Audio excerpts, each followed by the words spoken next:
Dios y de la patria. Se abre la sesión. Voy acá a la minuta.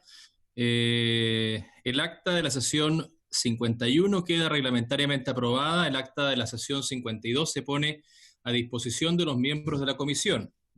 La señora secretaria va a dar lectura a la cuenta. Gracias, presidente. Se ha recibido el siguiente documento. Oficio del secretario general de la Cámara de Diputados, por el cual comunica que la sala acordó acceder a la petición de esta comisión en orden a que se le remita para su estudio e informe el proyecto de ley iniciado un mensaje en segundo trámite constitucional que establece normas sobre delitos informáticos, deroga la ley 19.223 y modifica otros cuerpos legales con el objeto de adecuarlos al convenio de Budapest, una vez despachado por la Comisión de Constitución, Legislación, Justicia y Reglamento. Esto es la cuenta, señor presidente. ¿Se ofrece la palabra sobre la cuenta? ¿No hay solicitud? Se ofrece la palabra sobre temas varios.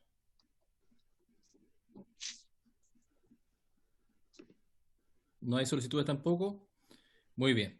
En el orden del día, esta sesión ha sido citada de manera especial, presencial y telemática, con objeto de continuar analizando con el rector de la Universidad de Chile, el señor Enio Vivaldi Béjar, y el rector de la Universidad de Concepción, el señor Carlos Saavedra Rubilar, el trabajo realizado por la Mesa de Datos COVID y sus conclusiones. Ambos invitados, ¿no es cierto?, se encuentran presentes, secretaria. El rector de la Universidad de Chile todavía no. Me estoy contactando para que se pueda conectar. Muy bien, entonces por mientras le damos la bienvenida al señor Carlos Saavedra. No sé si hay alguna presentación que tengan ellos o la exposición la van a hacer oralmente. Muy buenas tardes, diputado. Yo no preparé una presentación, no se me solicitó de esa manera, así es que perfecto. Preferiría referirme en términos verbales directos. Muy bien, señor rector, le damos la palabra para conocer entonces los alcances del trabajo que han ido realizando. Luego de eso vamos a abrir la palabra para si algún diputado o diputada quiera realizarle una consulta. Le damos la palabra. Sí, bueno, en primer lugar agradecer la posibilidad de presentar ante la Comisión de Ciencia y Tecnología de la Cámara. Pienso que es una oportunidad relevante para una de las universidades de regiones que ha desarrollado un conjunto de iniciativas en torno a esta crisis sanitaria que vive en nuestro país. Hoy día hacíamos recién un recuento con el Bio Bio Ñuble, que reúne a 4 universidades: la Universidad Católica de la Santísima Concepción, Universidad del Bio Bio y Universidad Técnica Federico Santa María, que tienen sede acá en Concepción y Talcahuano. La cantidad de iniciativas que reúnen estas 4 instituciones de educación superior son superior a 45 iniciativas en el desarrollo de aportes a temas en contingencia sanitaria que van desde salud mental, políticas económicas, desarrollo de ingeniería, modelamiento, sistemas de determinación de riesgo de contagio, las más variadas que se puedan ocurrir, es decir, todas las capacidades institucionales en diversas áreas orientadas a aportar al desarrollo de políticas públicas durante este periodo. Y en particular, uno de los temas relevantes que nosotros visualizamos desde el punto de vista de organización institucional en torno a las capacidades reales instaladas en los territorios. Uno de los temas que nos parece fundamental es abordar la posibilidad de modelamiento. Por ejemplo, el trabajo que desarrolla la mesa de datos o sus equivalentes homólogos que podrían tener en cada una de las regiones en nuestro país. Cuando ese trabajo se desarrolla, ¿no es cierto?, de análisis y elaboración o modelamiento a partir del uso de datos, se contextualiza a partir del conocimiento del territorio. Y este es uno de los temas que nosotros hemos planteado durante este tiempo, que es la oportunidad, ¿no es cierto?, de hacer uso de todas las capacidades científicas y tecnológicas distribuidas a lo largo de nuestro país. Chile ha construido una institucionalidad de ciencia y tecnología, yo diría en forma sistemática, a partir del año 80 en adelante, y si uno se remonta un poco más hacia atrás, hasta el año 67, a partir de la creación de la Comisión Nacional de Ciencia y Tecnología, hoy día la ANIM. A partir, en ese periodo se ha construido, ¿no es cierto?, una base científica tecnológica distribuida, donde en cada una de las regiones de nuestro país existen capacidades específicas que, al considerar o al desarrollar un único ente de trabajo, de procesamiento de datos como el que se está haciendo en términos centralizados en nuestro país, pensamos que desaprovecha o desatiende esas capacidades distribuidas en el país. Y allí, entonces, resulta tremendamente relevante, ¿no es cierto?, el poder poner atención a esas capacidades instaladas adicionales. En particular, nosotros en las 4 universidades que le mencionaba el Consejo del CRUCH Biobío Ñuble, en las 4 hay capacidades para desarrollar distintos tipos de tareas en estas tareas de modelamiento a partir del conocimiento del territorio. Aquí es donde yo quiero poner énfasis, presidente, es en el sentido del conocimiento del territorio.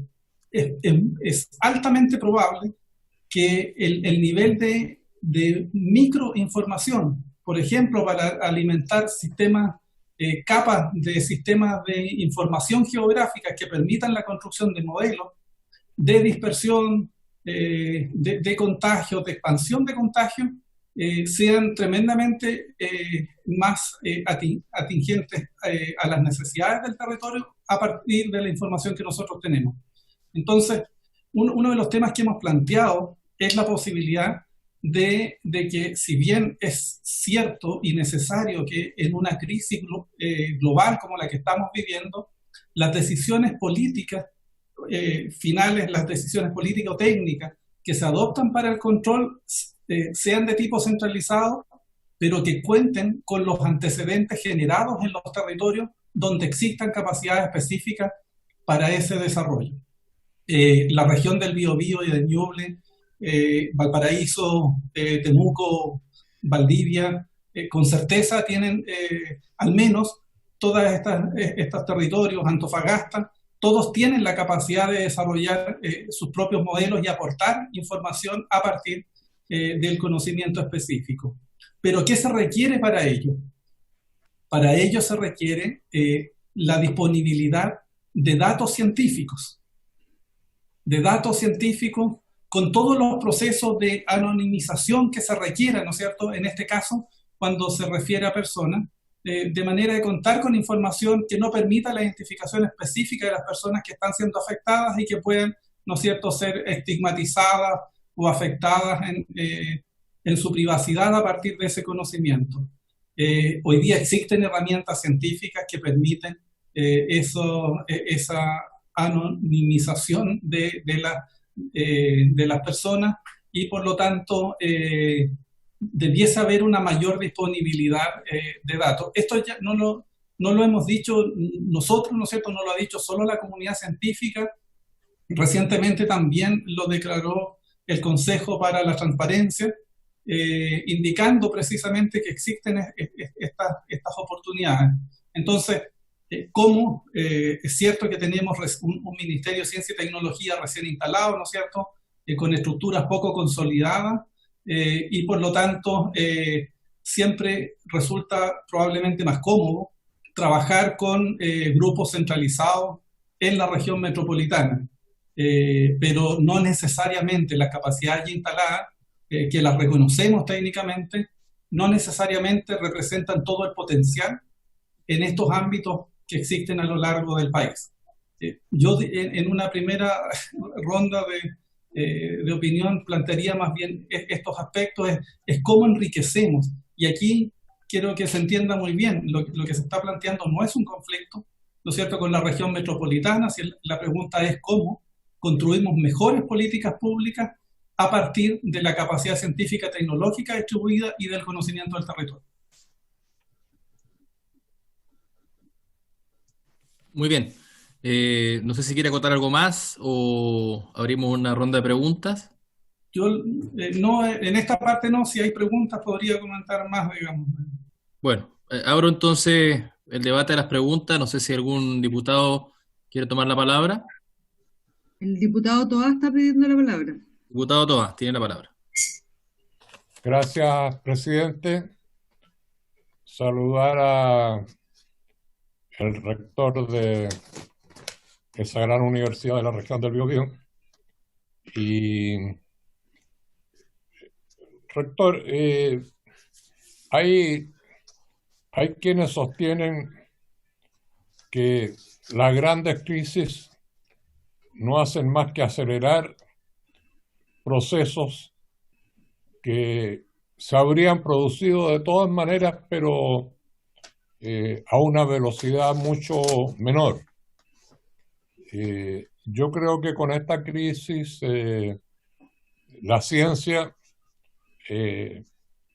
por obligación, ha sido reconocido como un elemento fundamental para poder dar una contribución significativa al control de esta pandemia. En el caso de la ciencia, ¿usted piensa que era un camino que ya estaba en curso y que esto lo va a acelerar?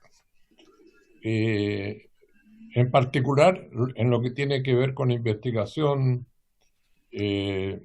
asociada a la medicina nuclear, etc. La segunda pregunta que yo le quería hacer,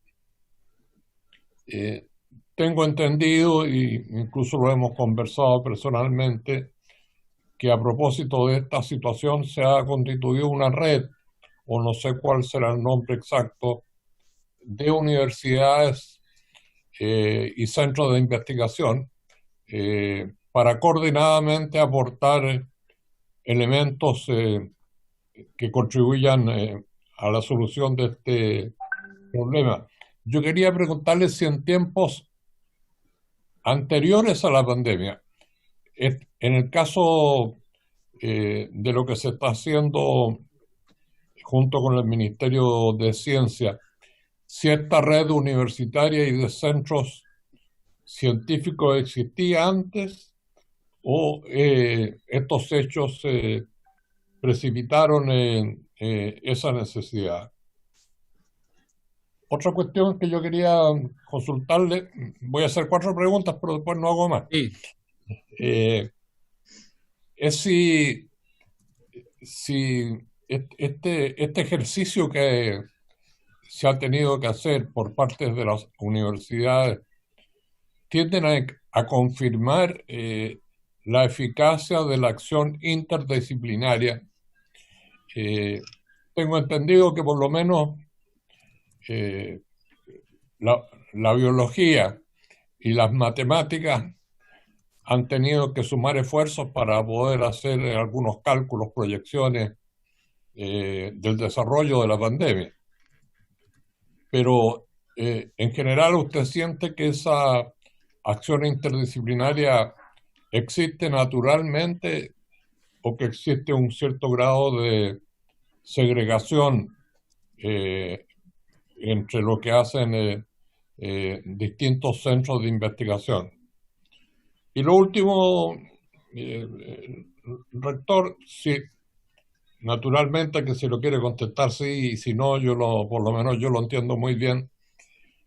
Dentro de las políticas de ahorro fiscal, que son perfectamente entendibles, se ha incluido la suspensión de las becas Chile para posgrado por un periodo determinado. Yo en lo personal pienso que si no había una cosa donde no había que cortar era justamente en esto, porque estamos viviendo en la práctica hoy la importancia que tiene tener un universo de investigadores y de científicos con el mayor nivel de formación posible. Eso, presidente, muchas gracias. Muy bien, me dicen que el rector Vivaldi tenía problemas de conexión, pero están ahí ayudándole en informática para poder ingresar. Yo quisiera sumar, bueno, encuentro que el punto que hace el diputado Toá respecto de la oportunidad que es el poder, ¿no es cierto?, a través de las crisis, tener, ¿no es cierto?, un aceleramiento del trabajo, o lo que se está haciendo que quizás en otros momentos sería más lento. Yo quisiera, bueno, también sumarme a ese punto, pero también consultarle, rector, respecto de la información. Hace poco tuvimos al ministro de Ciencias quien nos señalaba que tenían una base de datos que entregaban a través de la información que le daba el Ministerio de Salud. En lo particular creo yo que hay que hacer un avance más y ser más propositivos para poder entregar esa información, pero quiero preguntarle si esa información ha sido suficiente, si a ustedes le ha servido esta información, y también qué opinión le merece el Fondo de Investigación Científica que anunció el gobierno la semana pasada. Vamos a hacerle varias preguntas para que tome nota, luego para responderlas globalmente todas. Tengo petición de palabra del diputado Rosas.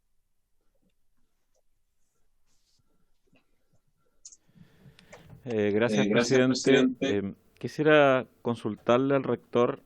Él mencionó los modelos de dispersión de contagio, que es un tema importante para nosotros como país, debido a que este es un virus que no se conoce mucho su accionar, cómo se dispersa, y no se conoce mucho particularmente cómo ocurre eso en invierno, en el invierno chileno, dado que el comportamiento en el hemisferio norte fue saliendo del invierno. Por lo tanto, no tenemos información fidedigna acerca del comportamiento, la profundidad de la infección, los grados de dispersión y las complejidades que ocasionan pacientes, entrando a un invierno como el nuestro, teniendo en cuenta además otro fenómeno que nosotros vivimos y que probablemente no lo viven en Europa de la forma que lo vivimos, sobre todo en las regiones del sur, el tema de la contaminación, que es otro factor agregado.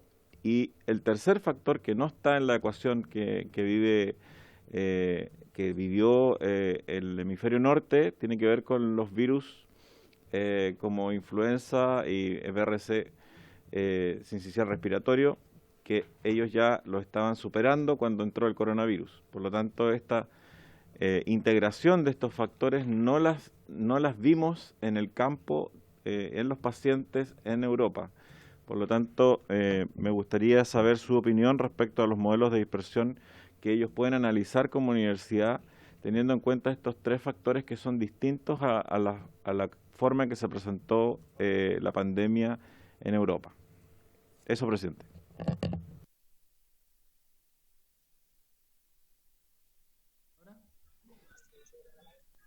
No sé, secretario, si usted tiene alguna petición, ¿no?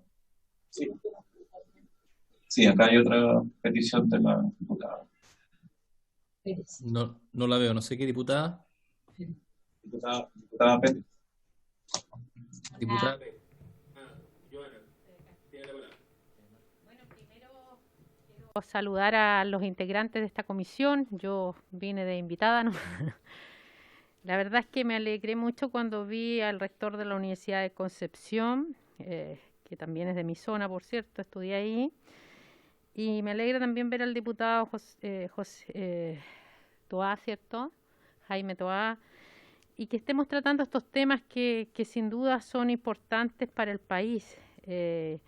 Yo creo que acá hay muchos trabajos que son necesarios instalar, y uno de esos es la ciencia y la tecnología. La Universidad de Concepción ha venido haciendo un trabajo importante junto al gobierno regional. Don Jaime Toá lo sabe muy bien porque fue incluso intendente, y tratamos de instalar lo que era justamente la ciencia, la biotecnología, con un centro de ciencia, hoy día pensando en un PACIT, en el Parque Científico Tecnológico, ¿ya? Y en recursos. Pero claramente eso sigue siendo insuficiente. Entonces mi consulta al rector es justamente qué cree usted que pudiéramos desde la legislación apoyar el promover más instancias de investigación para estas materias hoy día de la pandemia del COVID, pero al año ya 2016 veníamos hablando de que debíamos trabajar polos, por ejemplo, y el doctor Kalecki en su momento también lo habló, de buscar centros de vacunas, y estuvo a la disposición de nuestra región de ofrecerse para un centro, un polo de vacunas, y hoy día quizás podríamos estar en una condición distinta justamente en esta materia de investigación. El conocimiento se debe compartir no solo a nivel nacional, sino obviamente internacional, y yo creo que nos falta mucho como país, pero sin duda las universidades creo que pueden hacer un tremendo aporte.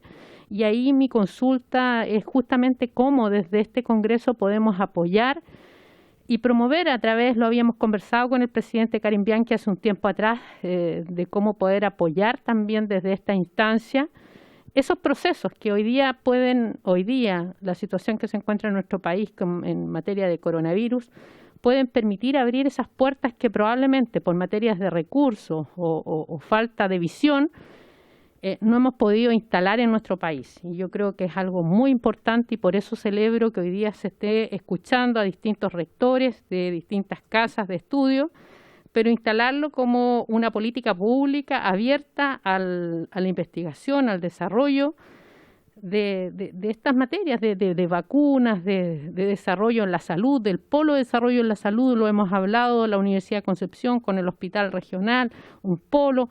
Entonces, ¿cómo somos capaces de distribuir el conocimiento a nivel nacional, distribuirlos territorialmente desde el aporte que pueden hacer las propias casas de estudio? Muchas gracias, señor presidente.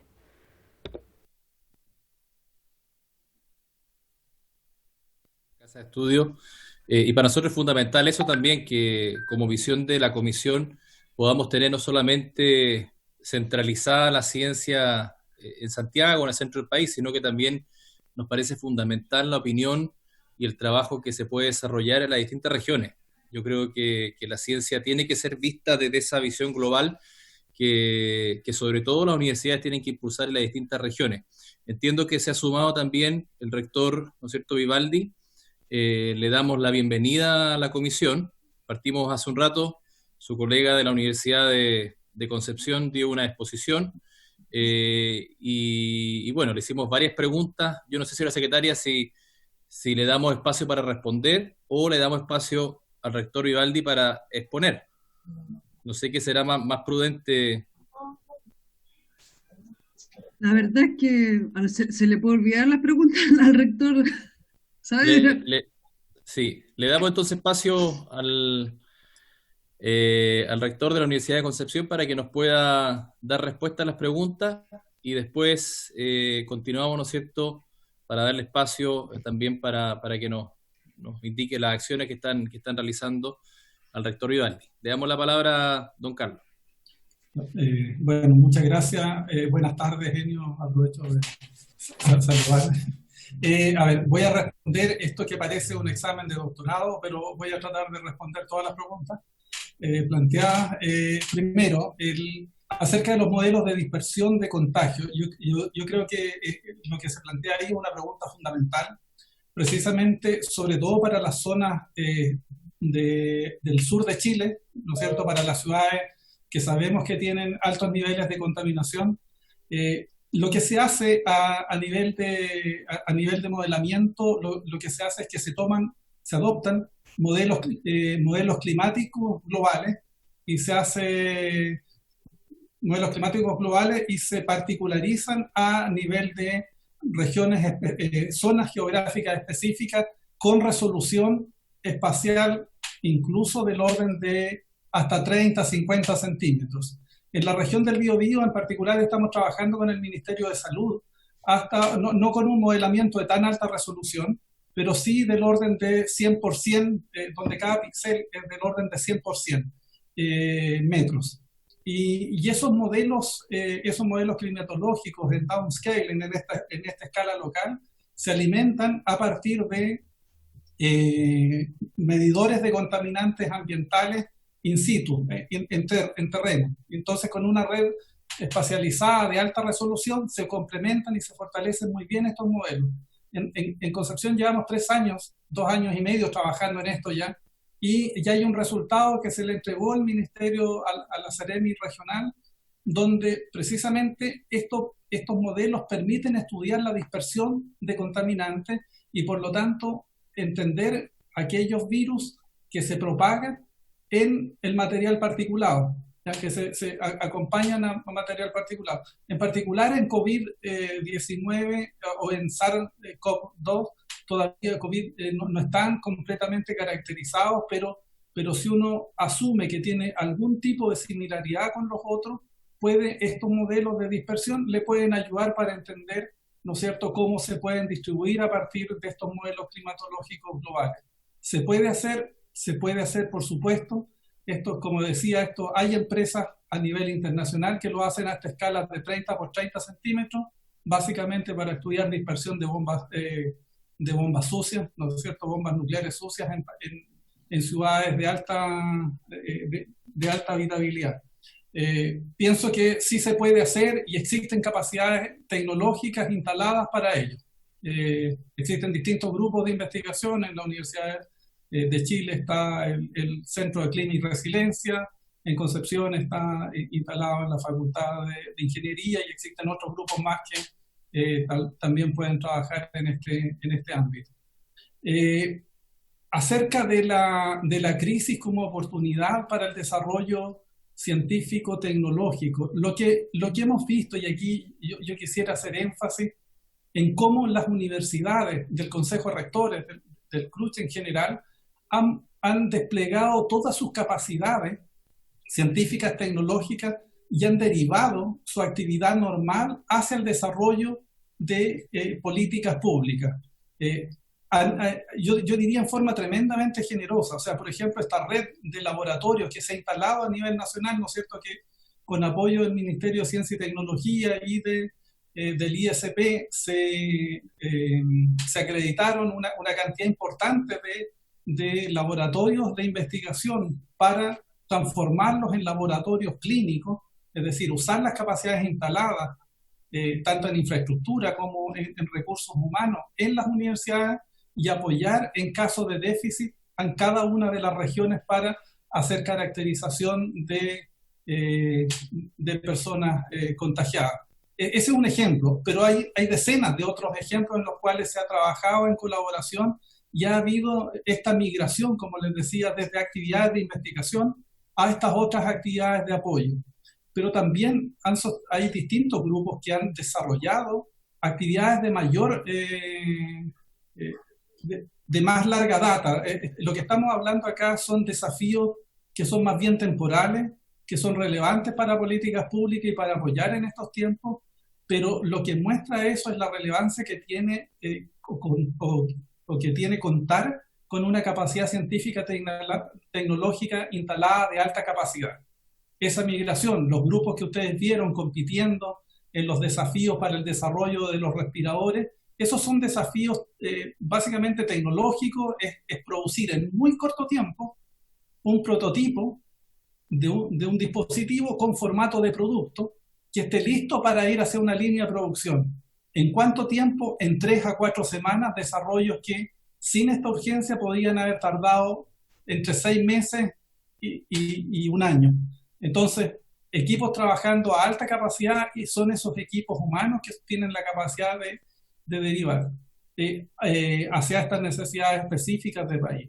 Pero aquí aprovecho de conectarlo precisamente con este concurso que invita a NID hace poco, ¿no es cierto? Este concurso de proyectos de hasta 90 millones de pesos por un año.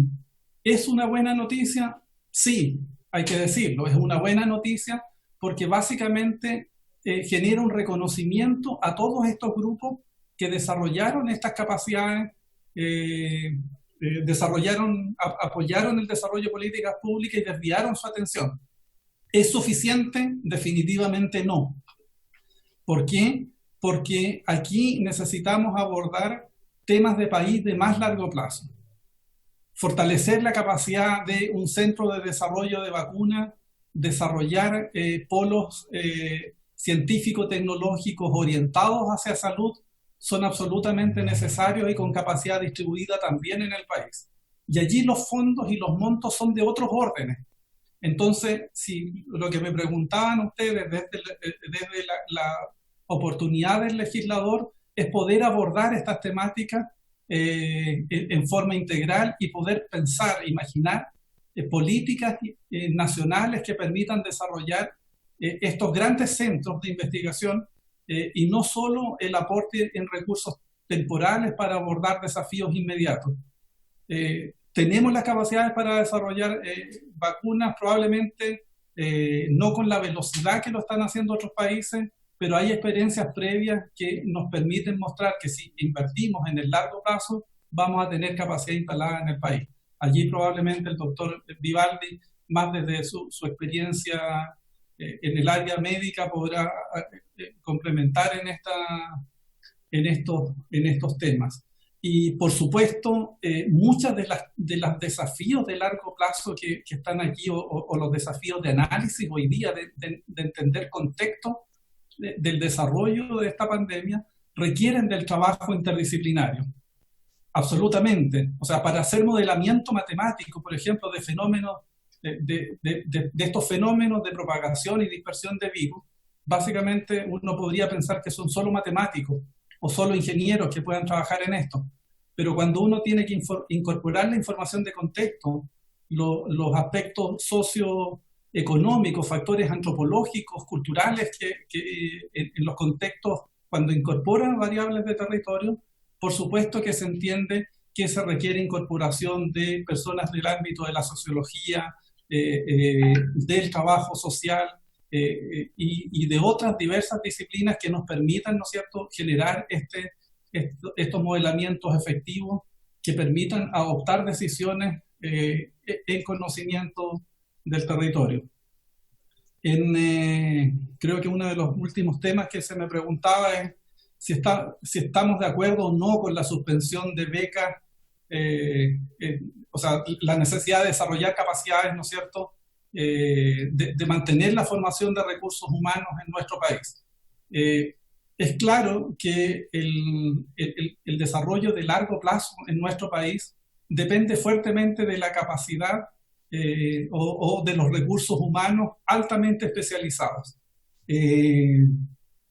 Es muy tentador pensar que uno puede suspender, ¿no es cierto?, las becas temporalmente porque hay poca posibilidad de viajar durante este año.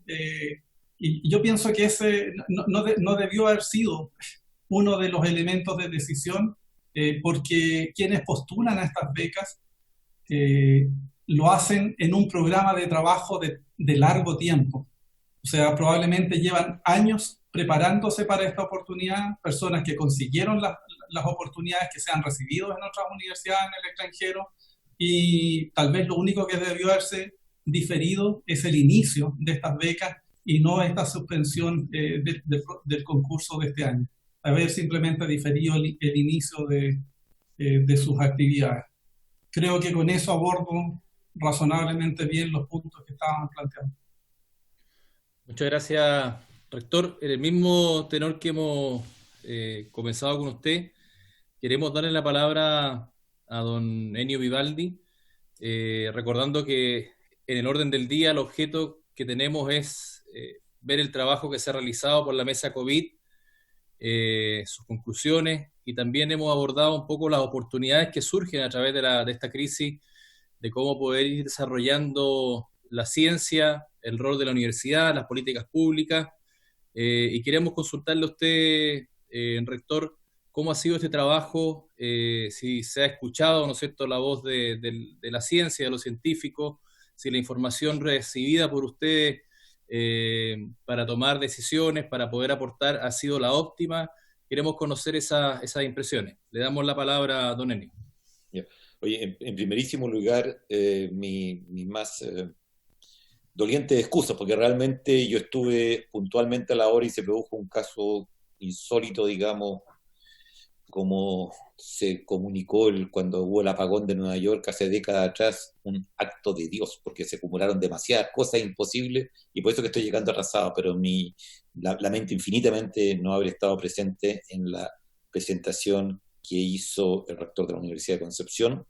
Y bueno, como dicen los psicoanalistas, las malas acciones tienen su propio castigo en las consecuencias. El haberme perdido la presentación ya es el castigo suficiente. Entonces, si quieren, para ser más eficiente, puedo pasar a compartir pantalla si se me autoriza. ¿Puedo? Sí. Sí, perfecto.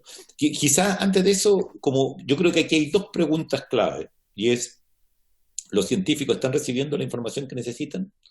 Dos, las conclusiones a las cuales lleguen y las propuestas que hacen, ¿son escuchadas y son implementadas? Creo que esas son las dos preguntas clave. Voy muy brevemente porque muy probablemente muchas de las cosas que están en mi diapositiva fueron dichas ya por Carlos, ¿ya? Y así que voy a ir rápidamente y posteriormente podemos hacer un foro como por lo que escuchaba de respuestas que estaba dando Carlos, la inquietud iba más allá, y yo feliz con él de contestar, digamos, las preguntas que ustedes quieran. Entonces voy a ver si puedo compartir pantalla. ¿Ya? ¿Estamos ahí? Sí, acá la vemos por lo menos. Ahora sí, ¿ya? Ahora estamos a pantalla completa, perfecto, excelente, ya. ¿Listo? Entonces, vamos a ir. Entonces, la mesa de datos. Organizar y hacer accesible a equipos de científicos información relevante acerca de la pandemia y contribuir a la toma de decisiones basadas en evidencia. Se agrupa a quienes requieren datos para análisis científico, a quienes los producen, ya expertos o los levantan, ya expertos en el procesamiento y análisis de los mismos. Esto es importante de por sí. Yo creo que aquí hay que destacar que se está generando con esta iniciativa de la mesa de datos un espacio de articulación entre la academia con expertos de diversas universidades y centros del país, por una parte, y el gobierno con su Ministerio de Ciencia y Tecnología y de Salud, y eso de por sí ya es un hecho para tenernos felices. El principal generador de datos, sin duda, que es el MinSal, pero ojo, hay muchas otras fuentes de información altamente relevantes, por ejemplo, como voy a mostrar, la Subsecretaría de Telecomunicaciones. De hecho, una de las cosas importantes que contribuyó a programar las acciones en España fue el que las 4 compañías de celulares estuvieron dispuestas a dar en forma anonimizada ya los datos que permiten ver el movimiento de las personas a través de la ciudad. Los requerimientos de datos. Entonces, los integrantes de la mesa discutieron cuál sería la información más útil para el análisis que contribuyeran a toda la toma de decisiones y solicitaron datos desagregados. Como todos sabemos, datos agregados, desagregados significa con un mayor nivel de detalle o agrupados. Entonces, mientras más granulares los datos, ya más relevantes son para poder hacer un modelamiento. ¿Ya? Es distinto saber el número, cualquier número, si se da por país, por región, por ciudad, por comuna, por barrio, etc. Y eso es altamente relevante. Evidentemente, mientras más desagregados los datos, más riesgo corre el anonimato de esos datos, pero perfectamente bien se puede llegar ahí a un punto intermedio que satisfaga ambos requerimientos. Ejemplos de datos que uno puede querer: número de contagiados, pacientes hospitalizados, unidades de cuidado intensivo, pacientes de unidad de cuidado intensivo, pacientes que requieren ya ventilación mecánica, etc. Hacemos entonces que los datos relevantes no provienen solamente, como ya dije, del sector salud. Por ejemplo, la información georreferenciada anónima que pueden apartar las empresas de telecomunicaciones puede ser clave para modelar la dinámica de propagación del virus. Mientras más desagregados los datos, los modelos son más útiles y confiables y se pueden generar mejores aproximaciones, por lo que se ha ido pasando del nivel nacional y regional al comunal. Hay que avanzar al nivel, ojalá, de barrio, unidades territoriales más pequeñas, siempre resguardando, como decíamos, la privacidad y los derechos de los pacientes. Y lo que sí es verdad es que el avance hacia los niveles de desagregación fue más lento de lo que nosotros habíamos esperado, pero está ocurriendo y confiamos en que va a seguir ocurriendo. Los datos de salud combinados con los de telecomunicación y transporte entregan evidencia de cómo se despliega la pandemia en la ciudad, especialmente si se quiere hacer seguimiento de contacto y aislamiento o cuantificar mejor el impacto de las cuarentenas u otras medidas. Destacamos también que la mesa se ha constituido como un espacio de encuentro técnico y comunidad científica, ayudando a la coordinación de la iniciativa y compartiendo conocimientos, fomentando la interacción entre los centros. Eso siempre es bueno. O sea, perdonen, pero no puedo dejar de decirlo porque creo que uno está en falta como rector de una universidad si no lo dice.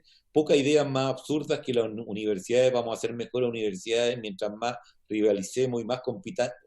Eso es estrictamente falso, porque la ciencia siempre ha sido un tema precisamente de todo lo contrario, de la complementariedad.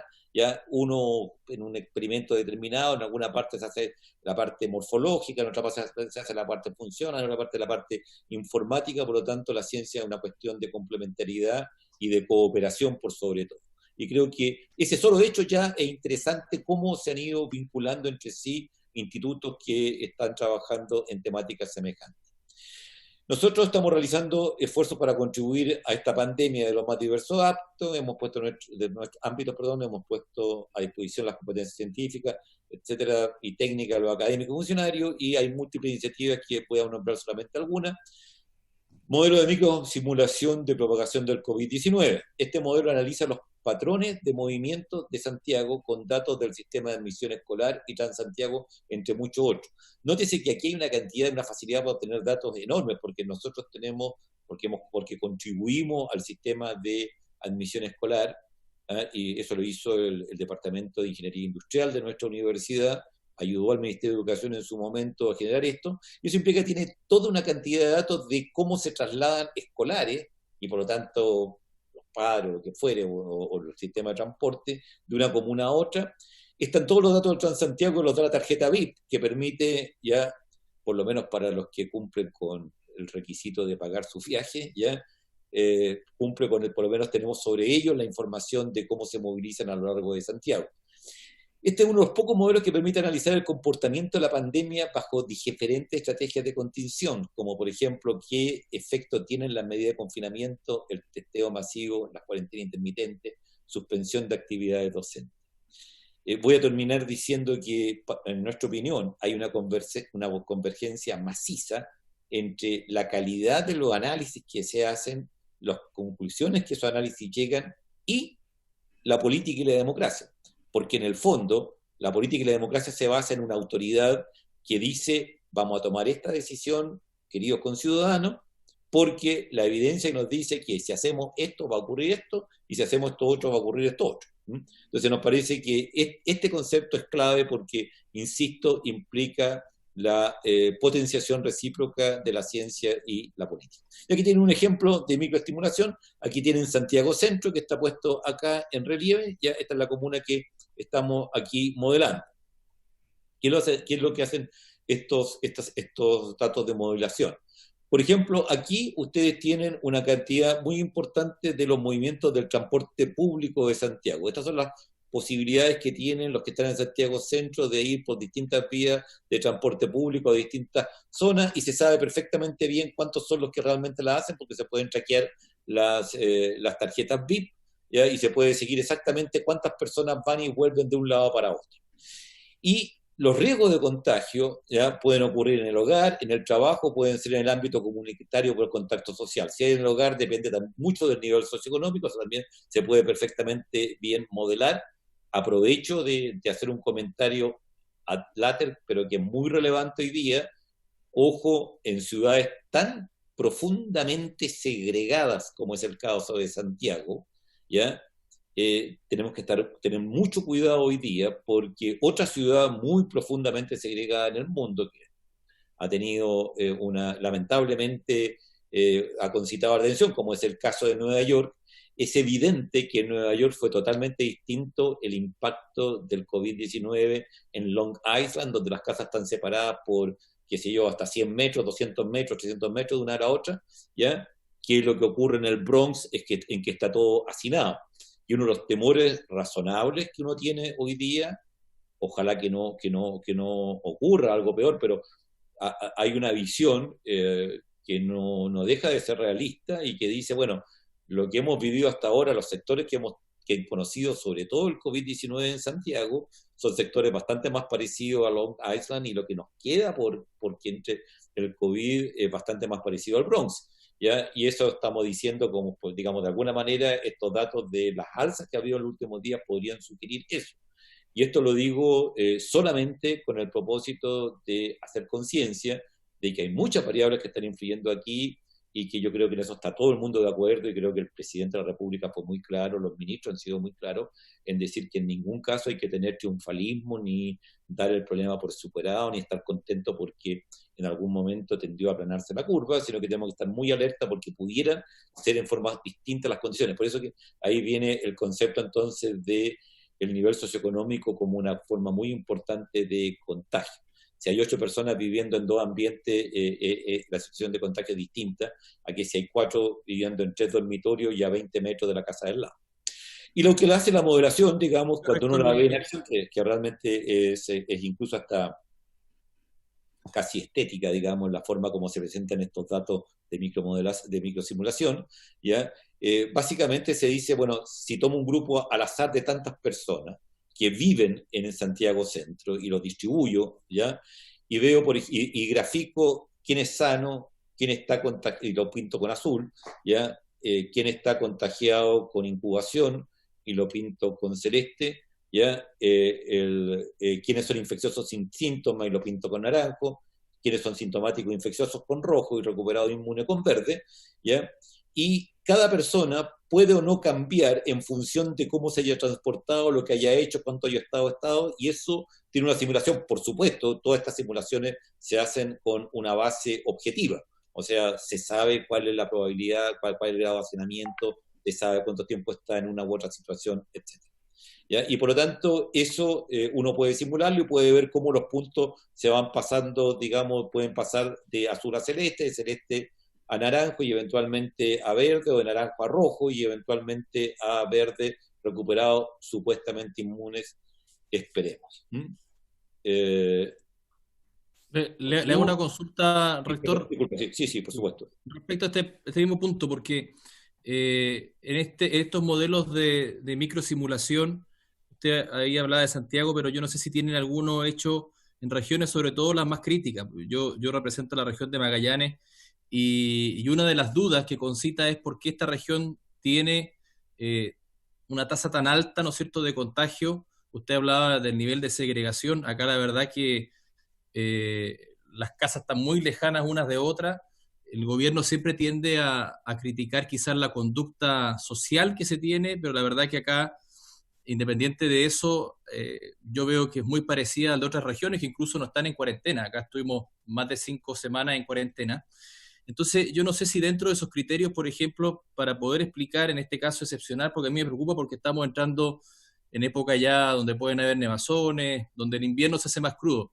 Si es un factor, por ejemplo, el factor climatológico dentro de esto, porque cuesta explicarse de por qué una región que tiene una conducta similar a otra tiende, ¿no es cierto?, a tener niveles de contagio mucho más altos. Sí, bueno, la verdad es que para hacer la simulación uno tiene que tener los datos objetivos del lugar en que está.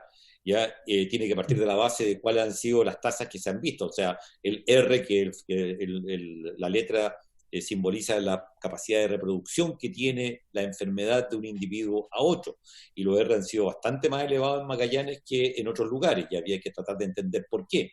Ahora, estos modelos nosotros los ofrecemos, y de hecho lo hemos compartido ya con todas las universidades. Nosotros sistemáticamente todo lo que hemos hecho desde docencia online, etcétera, son cosas que hemos puesto a disposición de todo el sistema universitario. Si usted quiere que nosotros nos contactemos específicamente con esto, con la Universidad de Magallanes, lo hacemos con el muy mayor gusto y lo hacemos con datos que se hayan recogido ahí. Pero tendríamos que saber cómo se movilizan los puntarenenses, ¿ya? Tendríamos que saber cuál es el grado de comunicación que hay entre un sector y otro de la ciudad, cuántos concurren al centro, ya cuánto tiempo pasan en cada uno de esos entornos, si hay o no asistencia a la escuela, etcétera, etcétera, etcétera. Y aterrizando con los datos con los cuales podemos contar, evidentemente que podemos, que se puede contribuir con el modelo de microsimulación. Ahora, vuelvo a un tema esencial, y es lo que yo quise decir.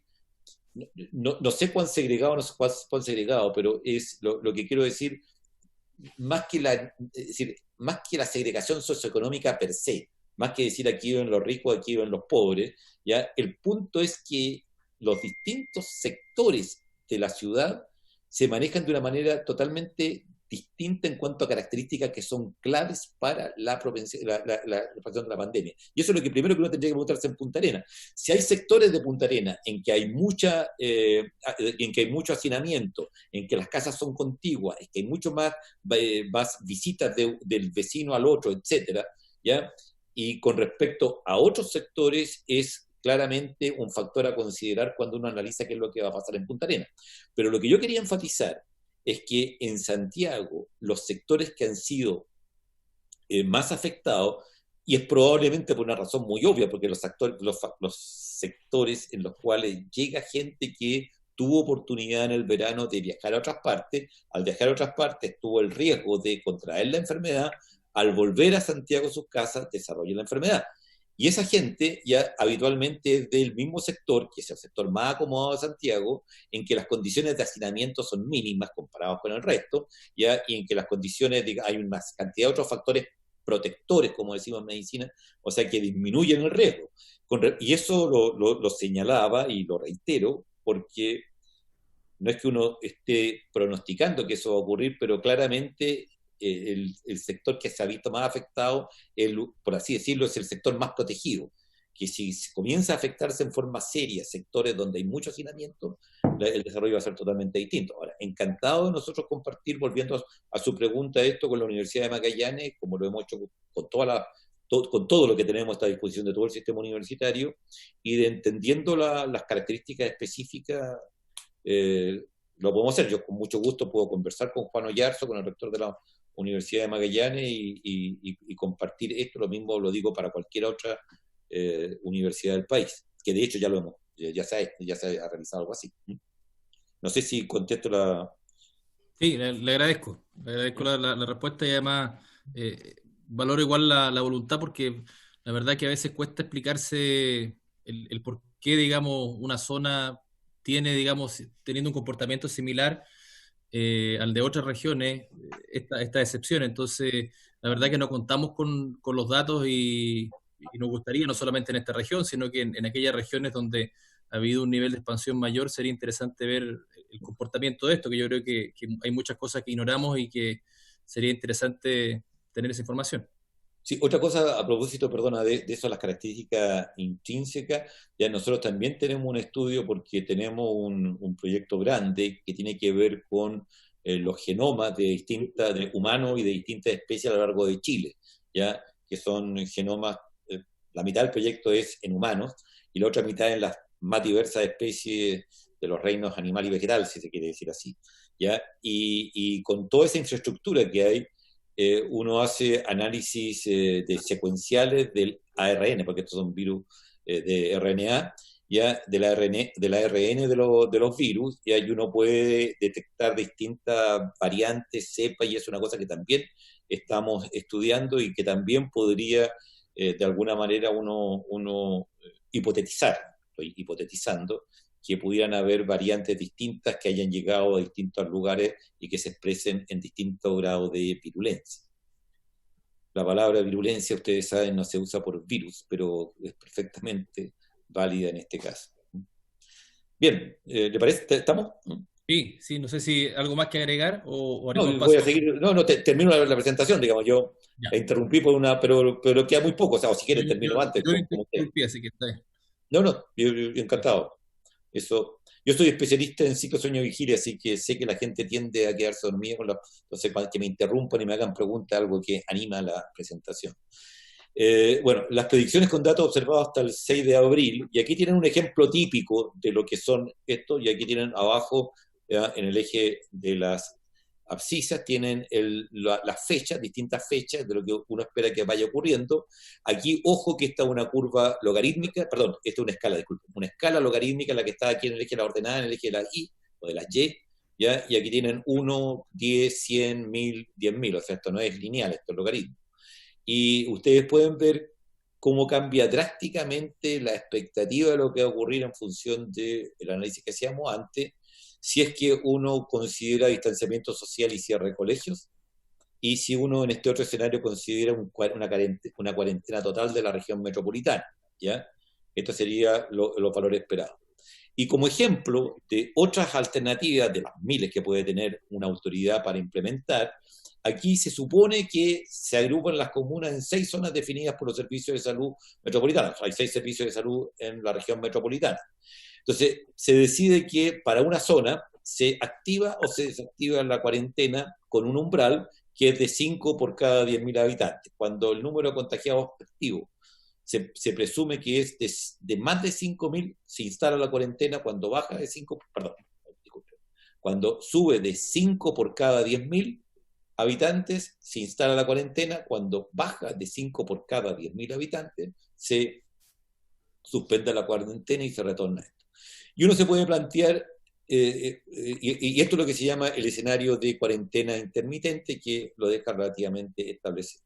Entonces, durante los periodos sin cuarentena se mantiene distanciamiento social y cierre de colegios como en el escenario 1.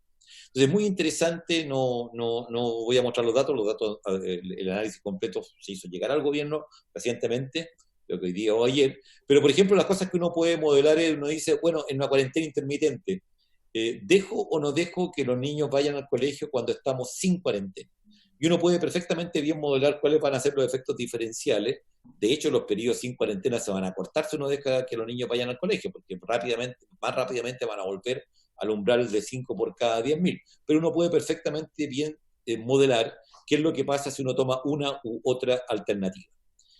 Los diseños de estrategia también para el testeo masivo, voy a ir muy rápido, ya se ha trabajado en conjunto en la técnica que se llama pool testing, que optimiza la posibilidad de considerar un número importante de personas, digamos, por ejemplo, en lugares como lugares en que se concentran ancianos, etcétera, uno puede muy rápidamente con unos pocos test, por ejemplo, definir que no hay infectado en esa zona o ser mucho más eficiente en implementarlo. Esto existe una propuesta para implementarlo en pilotos, como decía, de hogares, y es posible que se implemente por equipo médico en el hospital de Ñuble, lo cual permite tener una cobertura mucho más amplia de saber lo que está pasando. Ya es una forma de optimizar la información para tener datos sobre más personas. La capacidad del personal clínico, eso también es súper importante tener presente, como hay muchas personas que por motivo que por diversos motivos clínicos ya se reduce la posibilidad de contagio por la planificación de turnos, por el testeo, el uso de la protección del personal, y hay un diseño arquitectónico de los consultorios que propuso la Facultad de Arquitectura que tiende a disminuir drásticamente los contactos con potencialidad contagiosa entre los pacientes entre sí y los pacientes con el personal. Hay otro, por ejemplo, se puede modelar todo, o sea, uno puede modelar la demanda de camas básicas que va a haber, de camas críticas y ventiladores mecánicos con cada una de estas medidas que se instauren. De esta forma uno eso permite la planificación, la distribución de recursos, lo que decía delante, la secuenciación del RNA para identificar el genoma del virus. ¿Ya? Hoy se entregó el prototipo de ventilador mecánico diseñado con hoy día entregamos los prototipos de ventiladores. Esto es lo que me confundí, estaba comenzando a hablar delante. Ya hay una plataforma que se llama TeleUCI, y aprovechando el hecho de que hay mucho personal que está obligado a no asistir por cuanto está bajo sospecha de contagio, ya, o que por motivos etarios tienen por sobre la edad en que pueden estar transitando por los hospitales, ¿ya? Estos intensivistas que están en cuarentena por este momento de tele-UCI pueden estar permanentemente monitoreando lo que está pasando con pacientes en lugares que no tienen el personal, no tienen mucho personal capacitado. Entonces, si hay un hospital, de hecho nosotros, por ejemplo, instalamos como Universidad de Chile, mandamos gente al Hospital de Padre Las Casas, que estaba recién instalado y no tenía adiestramiento en UCI, para que hicieran ese adiestramiento, pero si en cualquier lugar faltaran médicos especialistas, ya perfectamente bien por telemedicina de cualquier otro lugar en que hubieran médicos que no estuvieran trabajando en los hospitales se podría implementar. Conclusiones: el modelamiento permite no solamente hacer predicciones, sino evaluar y comparar distintas medidas que pueden tomar las autoridades. ¿Qué pasaría si decretamos una cuarentena total, parcial o ninguna? ¿Qué efectos se esperaría de un retorno a clase? ¿En qué medida distintas actividades laborales y escolares conllevan traslados de personas entre distintos sectores de la ciudad? ¿Cuál sería el costo-beneficio de testeos progresivamente más masivos? ¿Ya? Cuanto más información obtenemos, por ejemplo, con más testeo, también se puede modelar eso. Las predicciones pueden referirse tanto al efecto que una medida tendrá en la salud de la población, como a partir de los datos complementarios, el impacto que tenga en la economía. De eso no hablé nada, ¿ya? Pero evidentemente es obvio que uno también puede tomar, mire, si yo hago tal o cual medida de cuarentena o no cuarentena, la economía aquí y allá, este tipo de empresas, industrias, etcétera, se van a ver afectado diferencialmente, y el impacto que va a tener en la microeconomía, en la macroeconomía, va a ser tanto y cuanto a tanto tiempo, etc. Todo esto se puede modelar con una mesa de datos. Y por último, pensamos que esta línea de trabajo representa una convergencia de, por una parte, ciencia y técnica, y por otra, política y democracia. Con la información que les proveen los investigadores, las autoridades nacionales y locales pueden, uno, tomar decisiones con fundamentos explícitos. Estoy decidiendo esto por este fundamento. Y lo que es más importante, explicar a la ciudadanía por qué sus decisiones instructivas, ¿ya? Y eso los médicos lo sabemos muy bien. uno nunca debe decirle al paciente haga esto, siempre tiene que explicarle ya de una manera que sea comprensible por qué se le están dando las indicaciones que se le están dando, y eso es lo mismo que se espera de una autoridad, sea del gobierno nacional, sea una autoridad local o sea lo que fuere, con respecto a las indicaciones que se dan. Eso, y muchas gracias. Gracias, rector. Vamos a abrir la ronda de preguntas. No sé si alguien desea hacer alguna consulta. Soledad, no sé si tienes alguien con la palabra pedida. El diputado Diputado Torrealba Torrealba está veo que levantando la mano. El diputado Toa también. Diputado Torrealba primero, después el diputado don Jaime Toa. Gracias, presidente, y gracias a don Enio y don Carlos por estar en esta comisión. Y solo preguntarle con respecto, más allá de lo que se ha hecho, ¿cuál creen ustedes que es la evaluación? Si es positiva, si es negativa. Yo me imagino que, dados los resultados que ha mostrado el país con respecto a la crisis, la verdad es que objetivamente uno podría decir de que vamos bien, que evidentemente no hay que cantar victoria, de que no hay que caer en triunfalismo, pero creo que hasta el momento se ha hecho bien. No sé cuál es la evaluación de usted, dado los datos que tenemos hoy día, que evidentemente que todos los días, cada vez que tenemos un reporte nuevo del COVID-19, salen muchas opiniones, pero la verdad es que yo creo que esto es una lucha de mediano plazo, y por lo tanto uno debería evaluarla de esa forma y no con respecto al día o al resultado del día de los casos. Dejar esa pregunta a ambos. Bien, le doy la palabra. Después, don Enio, vamos a responder todas. Para sumar, el diputado Jaime Toa le va a hacer una consulta. Tiene la palabra. Gracias, presidente. Gusto saludar a rector Vivaldi. Muchas gracias por la información tan valiosa. Mi pregunta es la siguiente. No sé exactamente la institucionalidad de otros países, pero pensando en el futuro y considerando que siempre alguien tiene que estar al mando y tomar una decisión final, pero para casos tan complejos como estos, en que el rector nos ha mostrado la cantidad de variables que existen, ¿se puede pensar en una instancia decisoria que sea más colegiada y no como entiendo funciona el Consejo Asesor, que simplemente entrega recomendaciones? Esa es la pregunta, rector. Muchas gracias. Muy bien, no sé si alguien más. Le damos entonces la palabra al rector, don Enio. No sé si las preguntas, entiendo que el diputado Torrealba hizo la pregunta a los dos. Le doy primero la palabra a don Enio. Muchas gracias. Sí, a ver, yo creo que yo destacaría algunas cosas de Chile. Lo primero, si se trata de sentirnos orgullosos por algo, si me disculpan, no es exactamente el tema que estamos tratando, pero yo haría notar, por ejemplo, que el desarrollo de la informática en la universidad chilena es notable. ¿Ya? Siento y creo que las universidades hemos jugado un tremendo rol en el desarrollo de la informática en el país, mucho más que cualquier otro sector. Con mucho orgullo digo que la Universidad de Chile, por ejemplo, administra el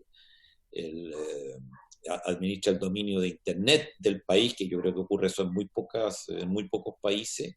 Y muy tempranamente en Chile, de hecho yo participé en uno de los primeros proyectos que vinculaban, que permitían acceder a bases de datos, fue en la década del 80, a fines de los 80, con lugares de Estados Unidos. Entonces, lo menciono, digamos, un poco como si nos estamos evaluando como país también, respondiendo al senador Torrealba, me parece relevante que en algunas cosas realmente hemos estado muy bien, al punto que lo menciono, esto de las universidades y la capacidad que hemos desarrollado a hacer telemedicina, no solamente a hacer telemedicina, de hacer teleeducación, y no solamente hacer educación online, sino que de garantizar de que esto lo podemos hacer para todos nuestros estudiantes, que para nosotros fue un requisito de partida. No íbamos a hacer algo a lo cual un 10, 15, 20% de los estudiantes no pudieran ser parte de ello, y lo logramos plenamente, lo mismo con la Universidad de Concepción y muchas otras que creo que han demostrado una tremenda capacidad en el área informática, y eso creo que lo comparto con ustedes porque es motivo. Respecto al manejo mismo de la pandemia, bueno, las dos preguntas clave, decía al principio, es: ¿hemos contado o no con los datos y hemos sido o no escuchados? Yo diría en general, yo no creo que nadie pueda decir que ha habido errores graves, serios, importantes y responsables en la forma como se ha manejado la pandemia en Chile. De repente creo que ha habido algunas discusiones interesantes, como por ejemplo que se dieran señales que podrían ser interpretadas por la población en general como que ya pasó lo peor o pasó el riesgo, estamos súper bien, y que fueran interpretadas como un relajo, sobre todo cuando uno ve cosas tan irresponsables como las que han sido ampliamente publicitadas. Esto haber hecho una fiesta de 400 personas en Maipú y cosas por el estilo, ¿ya? Sin embargo, habiendo dicho eso, yo no creo que haya habido errores importantes en la forma como se ha conducido esto por parte de la Autoridad de Salud en Chile, y lo digo muy responsablemente. Podría haber habido mejor entrega de datos más prontamente, y esto podría haber ayudado, sin duda que sí. Y a lo mejor algunos consejos que se han dado podrían haber modulado estas cosas, que más que las tomas de decisiones creo que tienen que ver con la forma como uno genera un ámbito en que la población toma conciencia de eso. Y ahí creo que son válidas algunas críticas que se han hecho. Pero repito, y esperemos que esto siga así, lo que se ha hecho, lo terrible sería que en estos momentos en Chile pasáramos una situación viendo, mira, ahora lo importante es salvaguardar la economía está en riesgo, y comenzáramos a relajar la toma, porque yo creo que hoy día eso podría ser catastrófico. Por eso que insistí tanto, y quiero volver a decirlo, ¿ya? Lo que hemos conocido como COVID-19 en Chile es el COVID-19 de los lugares más acomodados de Santiago, ¿ya? Y esa situación puede cambiar muy dramáticamente si el COVID comienza a entrar a lugares en que hay mucho mayor hacinamiento. Esa es una cosa que tenemos que tenerla muy presente en todas las decisiones que tenemos. Pero volviendo y respondiendo directamente a la pregunta, no creo que haya habido errores importantes en la forma como se haya conducido esto en Chile. Punto. Con respecto a la otra pregunta, yo creo que eso está a la base del concepto mismo de democracia, lo que pregunta el diputado Tobar, ¿ya? Y eso yo estoy totalmente de acuerdo con él, ¿ya? Yo creo que en la medida en que hay un pueblo, una ciudadanía que sea capaz de exigir a sus mandatarios decisiones racionales, yo creo que va a haber una reciprocidad. Y yo estoy totalmente de acuerdo con que hay una dimensión que no se puede negar, que es la dimensión política. Y quien tiene la responsabilidad de eso es el presidente de la República, el gobierno y complementariamente el Parlamento. Esa es la responsabilidad política, que tiene que meter en la ecuación tanto lo que le aporta el análisis científico como otros contextos que considere relevantes. Pero hay una obligación de permitir de que los científicos entreguen el mayor grado de información con la mayor precisión posible. Y creo que hay una obligación, si no factual, al menos ética, de que las decisiones que tome la autoridad de gobierno sean decisiones que respondan a esa evidencia y por lo tanto puedan ser comunicadas y comprendidas por la población. Ahora, si me permite tomar la pregunta del diputado Tobar, a mí me gustaría mucho enfatizar que de todas las cosas que uno aprende, porque algo que hemos repetido, que cuando ocurre un terremoto, ese terremoto no ocurre en cualquier parte, ocurre en un lugar específico. Y lo que nos dice de ese lugar es mucho. O sea, las catástrofes no solamente son la catástrofe, es todo lo que nos revela de lo que está, cómo estaba la situación ahí. Por ejemplo, todos sabemos que el terremoto que ocurrió en Haití, que fue desolador, en Chile no le ha pasado nada, porque hay otros estándares de construcción, etc. Entonces, tomando la pregunta del diputado Tobar, yo enfatizaría de que si algo tenemos que aprender es que hay cosas que no se resuelven a nivel de los individuos, hay cosas que se resuelven a nivel del bien común, si se quiere, o la totalidad de la sociedad. Que la forma como enfrentamos una pandemia, y perdónenme que lo diga en estos términos, el ser más egoísta del mundo, si fuera no solamente el ser más egoísta del mundo, sino que además tuviera una mínima inteligencia, entendería que a él, el egoísta, le conviene que el conjunto de la sociedad en este caso sea capaz de controlar una pandemia, porque si no la controlamos para la sociedad en su conjunto, aquí no cabe duda, lo que vaya a pasar en los sectores más pobres de la ciudad van a golpear directamente mañana a los sectores más privilegiados. Entonces, esa idea de enfatizar, y tomo la pregunta del profesor Toá para hacer el punto, ¿ya? Eso de enfatizar de que no somos individuos cada uno que se arregle su problema. Para esta cuestión, en absoluto. Es la sociedad lo que está en juego, el nivel comunitario, el nivel regional, el nivel nacional. Y esa visión de un nivel superior de agregación que es la comunidad, que es el nivel social, creo que es clave tenerla presente en cualquier solución que vayamos a dar. Eso. Muy bien, le agradezco. Quisiera, para finalizar, quizás, en cuanto a la información que se le ha suministrado, yo quisiera saber si hay algo que usted considera que es importante, de lo cual ustedes han carecido esa información para poder avanzar más allá en lo que están haciendo. En concreto, si hay algo en específico que ustedes han solicitado y no se le ha entregado, o que creen que merezca la pena que se le entregue esa información. No, solamente hubo un proceso en el cual la información no llegaba y que era pedida reiteradamente, pero eso tiene que ver más bien con la historia de esto, y yo creo que no estamos en un momento del país como para enfatizar problemas que pudiéramos haber tenido que ya han sido superados. Yo creo que en gran medida hoy día, con el trabajo que han hecho en conjunto el MinSal y el Ministerio de Ciencia y Tecnología, creo que estamos en una situación en la cual efectivamente podemos disponer de datos. Por mucho tiempo parecía difícil conseguir los datos anonimizados de las compañías de telecomunicaciones. En alguna medida hoy día se tienen estos datos, son absolutamente anónimos, o sea, a nadie, y eso es lo mismo que se hizo en España y en muchas partes del mundo, digamos, no se puede revelar ninguna información de las personas. Lo mismo ocurre con las tarjetas VIP y con todo eso, ¿ya? Pero eso fue clave en un momento dado para poder perfeccionar los métodos. Entonces, independientemente que haya costado más o menos, que haya habido tal o cual, en algún momento olvidemos de eso. Lo importante es que creo que hoy día no solamente tenemos los datos, sino que lo que es más importante, creo que hay una fluidez en la relación, en la forma como lo ha manejado la mesa el Ministerio de Ciencia y Tecnología, la forma como se ha vinculado con el Ministerio de Salud. Creo que hoy día nos hacen sentir muy tranquilos de que vamos a contar con la información.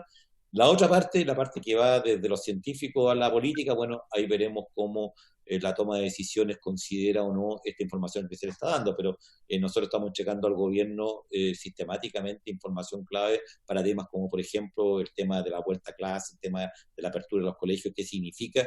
Estamos, por ejemplo, en eso colaborando muy cercanamente y entregando la información, y estamos seguros que, confiamos en que eso va a ser considerado de forma relevante. Muy bien, si quiere complementar algo, le doy la palabra al rector don Carlos. Bueno, gracias. Voy a tratar de ser breve por la hora y el tiempo de ustedes. Así es que, se hicieron dos preguntas. Primero, uno acerca de la efectividad de las medidas. Lo hizo el diputado,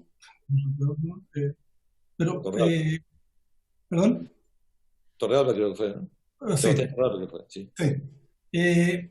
La efectividad de las medidas, yo creo que hay un dato, hay un valor que yo creo que es relevante para entender la efectividad que sí han tenido. O sea, mi respuesta es afirmativa, y si uno considera los valores iniciales que se informaron en la literatura científica acerca de las tasas de duplicación, ¿no es cierto?, de casos en sistemas sin control, digamos, en sistemas sin restricción de distanciamiento físico, ese tiempo era de 2,4 días aproximadamente. Hasta el día domingo, hasta el día sábado en Chile, estábamos con una tasa de duplicación de 16 días. Eso quiere decir que las medidas fueron tremendamente efectivas. Hoy día bajamos a 13, lo pongo en alerta, digamos. Ha habido una tendencia, pero esto significa que efectivamente se logró controlar las tasas de crecimiento o de expansión de la pandemia. Así que fueron efectivas, o están siendo efectivas. Sí, hay que poner atención en probablemente en las formas en que se comuniquen algunos resultados y algunos avances, pero es muy difícil que se pueda desconocer la efectividad de las medidas y probablemente para territorios muy específicos, tal como lo indicaba el rector Vivaldi, hay que poner atención allí qué pasa con los niveles de segregación, hacinamiento, que pueden afectar a medida que se producen, ¿no es cierto?, flujos o movimientos en esto. Así es que la primera, yo creo que hay que ser preciso en eso y no hay que confundirse, y desde el punto de vista de los datos implica efectividad en las medidas. Yo aquí, la pregunta acerca de las instancias colegiadas para asesoramiento, volver a repetir un poco lo que dije al inicio. Existen en Chile capacidades distribuidas desde el punto de vista de desarrollo científico-tecnológico, y que por lo tanto nos permiten, a partir del conocimiento del territorio, generar soluciones específicas. Por ejemplo, los modelos que indicaba el doctor Vivaldi, con los datos que tienen, ¿no es cierto?, el nivel de datos desagregados que cuentan, pueden modelar efectivamente flujos en la región metropolitana, y que son modelos aplicables a otros territorios, pero que también requieren, ¿no es cierto?, de conocimientos mucho más especializados. Estas capas de información geográfica se complementan muy bien cuando uno agrega no solo el desplazamiento, no solo agrega las personas, sino que agrega, por ejemplo, dónde están las enfermedades, agrega una capa de enfermedades crónicas, dónde están las personas con enfermedades crónicas, dónde están los sistemas de distribución logísticos, los almacenes, supermercados que permiten, ¿no es cierto?, la alimentación de las personas en dominios más restringidos, y uno puede seguir agregando capas. Pero aquí quisiera destacar algo específico. La calidad de las curvas que mostró el rector Vivaldi depende de la calidad de los parámetros de entrada. ¿Ya? Esas curvas se separan exponencialmente en función de cuán preciso soy en el conocimiento de los datos de entrada. Entonces, el contar con datos científicos validados, no simplemente extracción de tablas, ¿no es cierto?, entregadas, sino que datos de calidad, nos permiten efectuar esos modelamientos predictivos de calidad, y con atención a la sensibilidad de los parámetros locales. Los parámetros locales que ingresan en estos modelos no necesariamente son aplicables en todos los territorios de igual forma, y hay que adaptarlos, y por eso allí se requiere el trabajo en colaboración con las personas.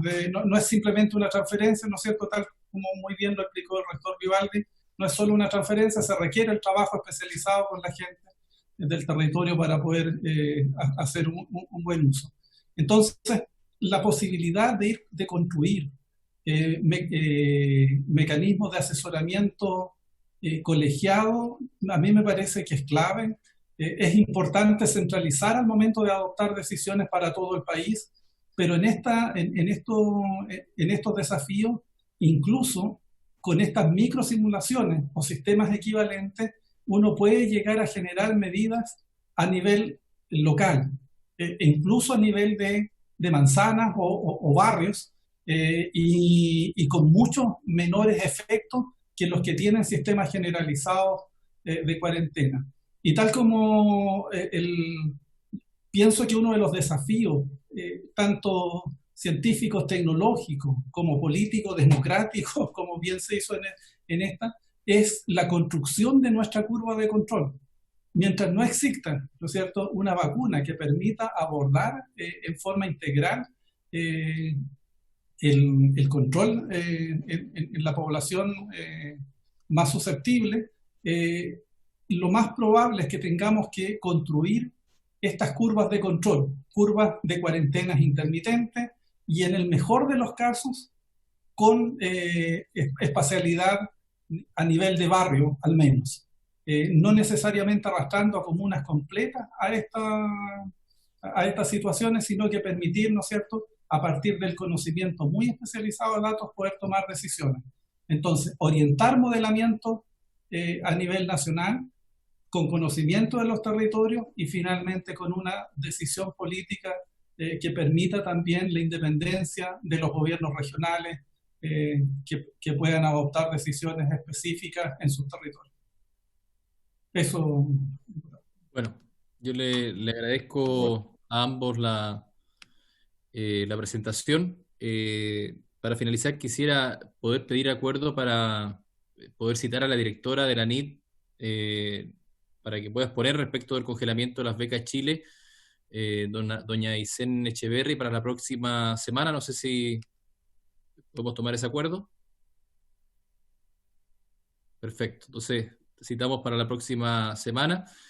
Quiero agradecerle a los invitados, le dejo pendiente a don Enio esa solicitud para poder contactarse con el rector Juan Oyarzo, a ver si podemos tener más información acá en la zona, que yo creo que hace mucha falta, porque no tenemos explicación yo creo, de lo que ha ocurrido. Entonces sería importante contar con el máximo de información. Agradeciéndole a ustedes que nos hayan acompañado, y también a los diputados, la diputada que también nos acompañó, y habiéndose cumplido con el objeto de la sesión, esta se levanta.